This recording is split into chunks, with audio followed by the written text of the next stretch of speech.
Nalaman na nga natin na hindi nakalista at napasama ngayon sa lineup ng San Miguel Beermen si Kit Jimenez dahil nga nagkaroon ito ng problema sa kanyang kontrata sa MPBL at PBA sa pagitan ng team ng Gensan Warriors at San Miguel Beermen. December 2023 pa nga matatapos ang magiging kontrata ni Kit Jimenez sa Gensan, kaya hindi pa ito maila-line up ng San Miguel sa kanilang team. Sa kabilang banda naman ay nakapirma na si Kit Jimenez ng 2-year deal sa SMB noong September 28.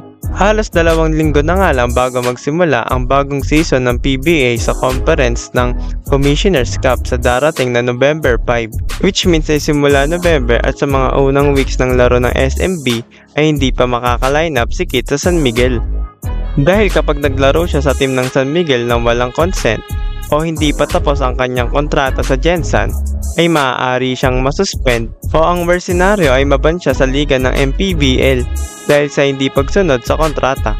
Kailangan niya nga munang tapusin ang kanyang natitirang kontrata na mahigit 1 buwan na nga lang sa Gensan bago pa siya makalaro sa kanyang mother team sa PBA na San Miguel Beermen. Sa kabilang banda naman ay mas lalong sumikip ang guard position ng San Miguel Beermen dahil nadagdagan nga ito ng star power matapos nilang isign ng 2-year deal ang free agent na si Jeron Teng. Bali magiging 9 na nga ang nag-aagawan sa pwesto ng guard ng SMB. At ito nga ay sina Simon Enciso, Alin Buladadi, Chris Ross, Terence Romeo, Marshall Lassiter, Jericho Cruz, CJ Perez, Jeron Teng at Kit Jimenez.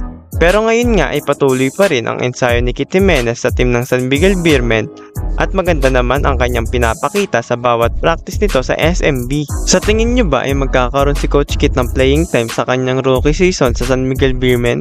Comment down below lang mga sir. At maraming salamat sa panonood. Kit, good luck ha. Good luck.